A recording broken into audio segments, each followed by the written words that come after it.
Hey everybody, Dustin DePierre here, calling this Dandy Graham. That was Mike Miller in the back, staring off in the distance. They got this TV set up. I don't know. I was just admiring the craftsmanship of the TV suspended from. I see. It is a nice TV. It would be nicer if there was a game on right now because there's a whole bunch of stuff happening I want to watch. Anyway, Indiana gets the bucket back. For all, I guess, of the things that you could say were disappointing about this year, Indiana at least walks away with a trophy. Against the old Oaken Bucket back with a 56-36 win over what I think we'll all collectively agree is a pretty bad Purdue team. They're awful. They're rough. And obviously, as Wilson wasn't saying it as an insult when he was asked about Purdue earlier this week, but he did say that it reminded him of his 1-11 team. And I don't think he meant that to be mean about it, but honestly, it does. It's still a team that looks like it's very much trying to figure itself out. Doesn't have a whole heck of a lot of talent. And Indiana looked as dominant as they ever have, but it was just simply because they were the more talented group out there.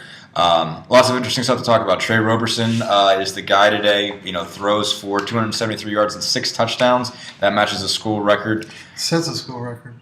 No, I thought it matched 6. Bob Hornschenmeyer. No, I think it was 5. It was 6. It was 6. It was 6 with tie? Yeah, tie. Okay, sorry. Okay, you scared the heck out of me right there. I was going to have to run back. I was going to have to run back to my phone and call Pat Bean. That would not have ended well. My apologies to everyone. Jeez. Including Bob Hornschenmeyer. All right, Bob Hornschenmeyer. I can't pronounce that. But anyway, Trey threw for 273, rushed for $154, and really opened up the running game. 3 guys.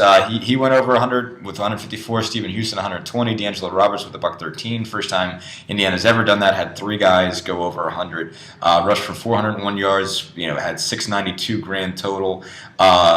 And just more or less mostly pushed Purdue around. Still managed to give up 36 points. Still managed to give up 516 yards of total offense to a team that averages 261 and was one of the 3 worst teams in the nation in that category this year.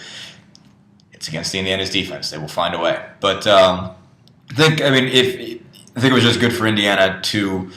This game meant a lot. I think, regardless of, again, it's not necessarily one that makes a statement, but I think this was a game they had to win. 1, to get a 5th win to at least show some improvement over last year, even though they're not going to get 6th in a bowl game. 3 conference games. They haven't won 3 conference games since 2007 when they went to the Insight Bowl. But I thought this one was just meaningful for a lot of reasons and for a lot of guys. Yeah, it was. I agree with that. I saw Kofi Hughes raising the bucket in front of the students at the end of the game and thought about what he's been through.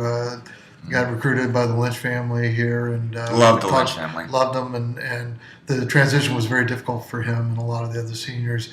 And this was the way they needed to cap it off. But on the other side of that, this is a absolutely record-setting Indiana offense that isn't going to be playing in a bowl game. No. And I think that really is kind of the lingering disappointment that'll be the context of this season moving ahead because, frankly, if there's any consistent defense played at all, let's face it, this team should be in a bowl game. And and it didn't happen. And, obviously the offense had some issues this year and sometimes at crucial times.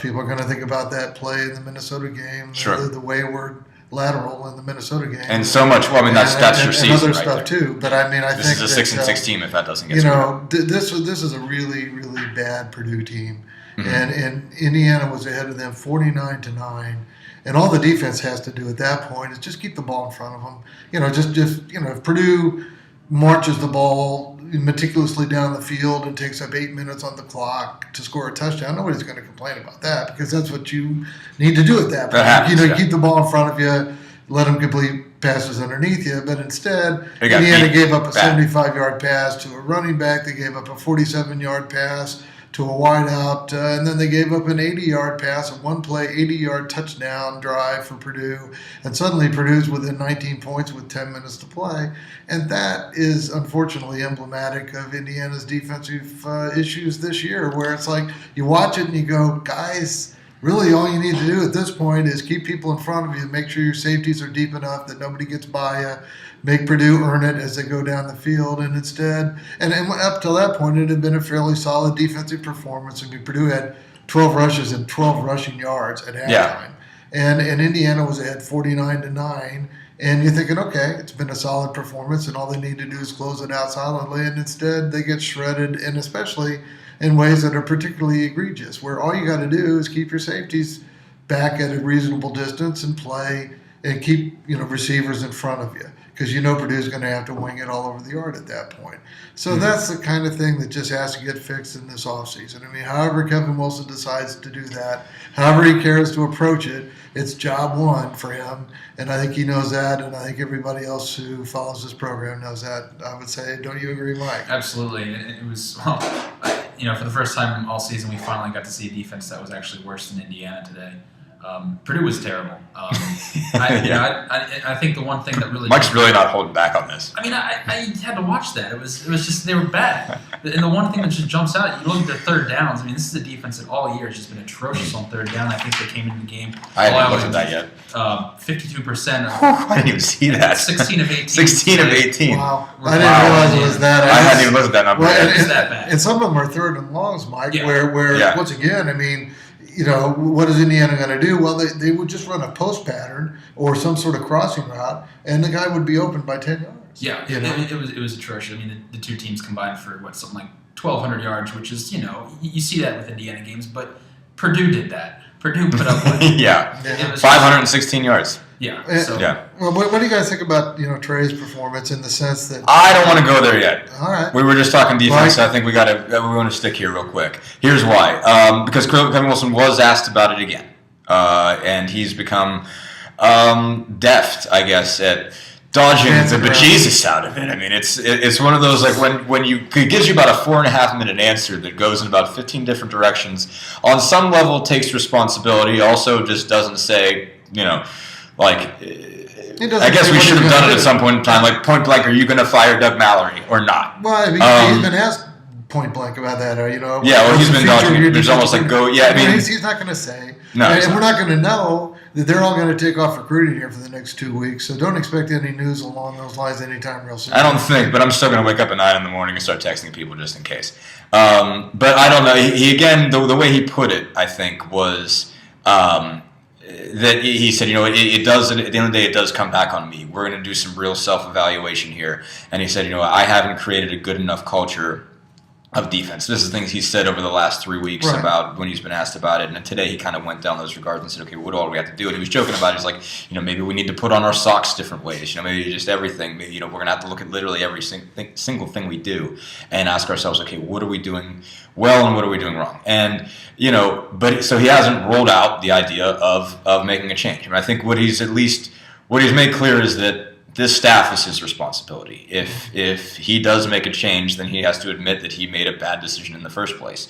With whoever it was that he hired, basically that he has to, that it does come back on him. That he's not trying to push it out on someone and say it's your fault. So at the end of the day, it's my program. It's my fault. If this is bad, it comes back on me, which is admirable. But in the same sense, he's he knows, and he's said a bunch of times, he is an offensive coach, and if this is going to get fixed, it's going to be somebody else that's really going to have to do it, because he's not going to be able to truly do the heavy lifting and go over there and design the plays himself. He does not have that capability, and he knows it. And plus, when he's putting together his staff initially, he's an offensive coach. Yeah. And I mean, I'm sure he went on recommendations, and on obviously a guy like Doug Mallory seems to be a really good fit here.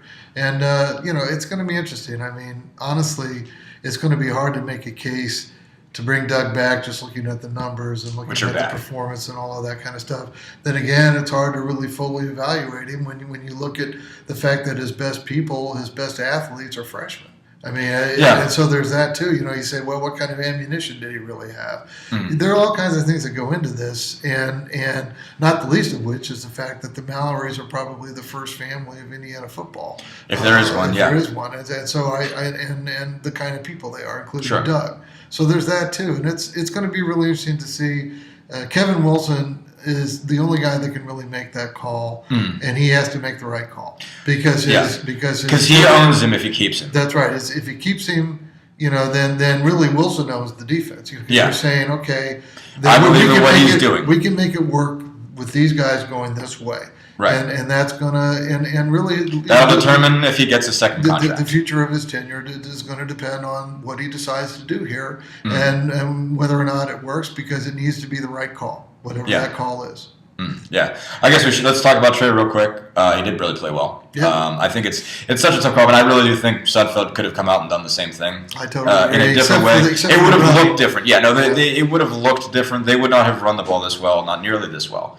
There is no way that they would have had 3 guys in 100 yards without the Coleman. rushing and passing yards might have been inverted. A little bit, yeah. They might have thrown for total, like 500. The total would have been way up there. Would have been way up there. They would not have run the ball this well. But I think it could have gone either way. It's especially when you talk to even the players now are starting to say, like, these guys are in a rough spot. Yeah. And they feel for both of them. But I don't think, the more you talk to players, you realize they wouldn't pick either one of them over the other. But in the same sense, they're like, I don't know if we want to keep doing this. Like at some point you got to pick one of them. It's just like someone's in a rough spot. I think Mike and I were talking about this. I think, don't you think that you could keep it open going into spring practice, but once spring practice ends, I think it would behoove them to have a starter named and to let that guy lead the team through the summer workouts and to get most of the reps. What do you think? They can't do this again. I mean, they have to settle on someone going into next season. I mean, they can't have that carousel in the preseason going forward. And right now, it's still, Yeah. Especially to me now that some of these seniors are graduating. I mean, I think Kofi Hughes and Ted Bolzer were the standard bearers for this team. And they didn't necessarily need Roberson or Sudfeld to be that guy. That's kind of what I'm getting at. Now it's got to be somebody else's team because, Shane Wynn on some level can be that guy. Shane's just loud. Well, if Cody Latimer's back, right. But Cody doesn't necessarily have that. Kofi and Bolzer have a presence, and I don't know that Latimer's the best player we've seen in a long time. He's a fantastic player. And he's an NFL player, but he's not a guy who grabs people. He strikes me as a great kid, too. Right. But it'll be interesting to see how the leadership roles are divvied up, who emerges. But one of them, in my opinion, needs to be the quarterback. Yes, whoever that's going to be. I think, it might have been a little bit earlier. I thought it was nice that they got Cam Kaufman some snaps, but I think this is the last we've seen of Cam. I think next year he's going to make some Division I AA team very, very happy. That's the way I see it. I don't think that's a bad thing to say, really. I think when you're third-string quarterback and you're good enough to play and you've thrown for 2,700 yards in a Big Ten season, you got some value. And if you're wasting a lot sitting on the bench behind 2 really, really good quarterbacks. Mm-hmm. Go find out what's out there. Go play for somebody. Go to playoffs. Anyway, we're getting 12:48 or 12:50. But we haven't talked about the kickers yet. We need to find a new kicker next season. You do have to find a new kicker next season. The end of the Mitch Ewald era. It was breaking records left and right. He was. He is by a long shot the best Indiana kicker of all time, and also, frankly, one of my favorite quotes of all time. He is. And he said, I'm going to miss Mitch in the Ewald. post-game locker room, he said it actually came out of my mouth as this is the greatest moment of my life. He was really emotional afterwards. Mm-hmm. He really felt gratified with how the day went today. So, I was gratified on his behalf. He's put in a nice career here, really, really good guy. And so it was nice to see him go out. They didn't let him kick a field goal today. No, they didn't. He kicked a lot of extra points. That was the most points Indiana's ever scored on Purdue. And I think those guys will leave with their heads held high. Now, there was a lot of guys who meant a lot to this program between Stephen Houston, Kofi Hughes, Ted Bolzer, Greg Heben, Mitch Ewald, Deweese Wilson, and there's a couple other names in there that I'm forgetting. And that's a whole other video we should do sometime. But Kevin Wilson doesn't believe in scholarship and kickers, and apparently, and Mitch Ewald's a great argument for scholarship and kickers. But we'll curtail that right now. I'm sorry. On that note, it's time to cut this one off. Thanks, everybody. Appreciate you guys dealing with us all football season. Now it's basketball, but thank you. Thanks a lot.